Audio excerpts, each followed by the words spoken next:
BJP ನಾಯಕ city Ravi ಕೂಡ ಮತ್ತೆ ಕಾಂಗ್ರೆಸ್ ವಿರುದ್ಧ ಹರಿಹಾಯ್ದಿದ್ದಾರೆ. ಹಿಂದೂ ಕಾರ್ಯಕರ್ತರನ್ನ ಹುಡುಕಿ ಕೇಸ್ ಹಾಕಲಾಗ್ತಾ ಇದೆ. 31 ವರ್ಷದ ಹಿಂದಿನ ಕೇಸನ್ನ ರೀಓಪನ್ ಮಾಡಿ ಅರೆಸ್ಟ್ ಮಾಡಿದ್ದಾರೆ ಅನ್ನುವಂಥ ಮಾತನ್ನ ಕೊಪ್ಪಳದಲ್ಲಿ ಮಾಜಿ ಶಾಸಕ ಸಿಟಿ ರವಿ ಹೇಳಿದ್ದಾರೆ.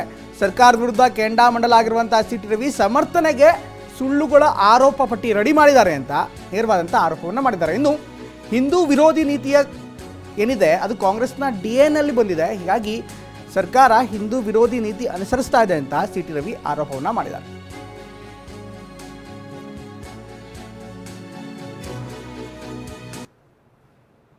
ಇಲ್ಲಿ 31 ವರ್ಷದ ಹಳೆಯ ಕೇಸಿಗೆ ಜೀವ ಕೊಡ್ತಾರೆ.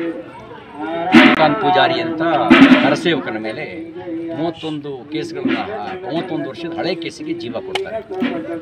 ತನ್ನನ್ನು ತಾನು ಸಮರ್ಥನೆ ಮಾಡ್ಕೊಳ್ಳೋದಕ್ಕೆ ಸುಳ್ಳುಗಳ ಸಬೂಬುಗಳನ್ನೇ ಪಟ್ಟಿ ಮಾಡ್ತಾರೆ. ತನ್ನ ತಾನು ಸಮರ್ಥನೆ ಮಾಡ್ಕೊಳ್ಳೋಕ್ಕೆ. ಇದಲ್ಲದೆ ಕಲಬುರಗಿಯಲ್ಲಿ, ಶಿವಮೊಗ್ಗದಲ್ಲಿ, ಚಿಕ್ಕಮಗಳೂರಲ್ಲಿ ಹಳೆ ಕೇಸುಗಳಿಗೆ ಜೀವ ಕೊಟ್ಟಿರ್ತಕ್ಕಂಥ ಮಾಹಿತಿ ನಮಗೆ ಸಿಕ್ಕಿದೆ. ಇದು ಈ ಸರ್ಕಾರದ DNA, ಕಾಂಗ್ರೆಸ್ DNA ಹಿಂದೂ ವಿರೋಧಿ DNA. ನೋಡಿ, ನೀವು ಯೋಚನೆ ಮಾಡಿ, ದೇಶದ ಜನರಿಗೆ ಮಾತು ಕೊಟ್ಟಿತ್ತು, ನನ್ನ ದೇಹ ತುಂಡಾದರೂ ದೇಶ ತುಂಡಾಗಕ್ಕೆ ಬಿಡಲ್ಲ ಅಂತೇಳಿ. ಆದರೆ ದೇಶ ತುಂಡಾಗೋದಕ್ಕೆ ಸಹಿ ಹಾಕಿದ್ದೇ ಕಾಂಗ್ರೆಸ್. ಭಾರತ ವಿಭಜನೆ ಆಗಬೇಕಾದ್ರೆ ದೇಶ ತುಂಡಾಗೋದಕ್ಕೆ ಸಹಿ ಹಾಕಿದ್ದೇ ಕಾಂಗ್ರೆಸ್, ಸಿಗ್ನೇಚರ್ ಹಾಕಿದ್ದೇನೆ. ಟ್ರೈಪಾರ್ಟಿ ಅಗ್ರಿಮೆಂಟ್ನಲ್ಲಿ Congress one of the party, ಅವರು ಸಹಿ ಹಾಕಿದ್ರು ದೇಶ ತುಂಡಾಗೋದಕ್ಕೆ.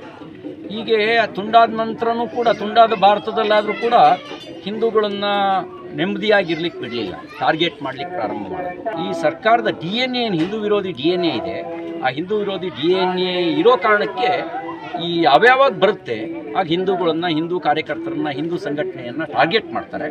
ಮತ್ತು ಬಾಯಿ ಮಾತಿಗೆ ಹೇಳ್ತಾರೆ, ನಾವು ಹಿಂದೂ ಅಲ್ವಾ, ನಮ್ಮ ಹೆಸರಿನಲ್ಲೂ ರಾಮ ಇದ್ದಾನೆ ಅಂತ ಹೇಳ್ತಾರೆ.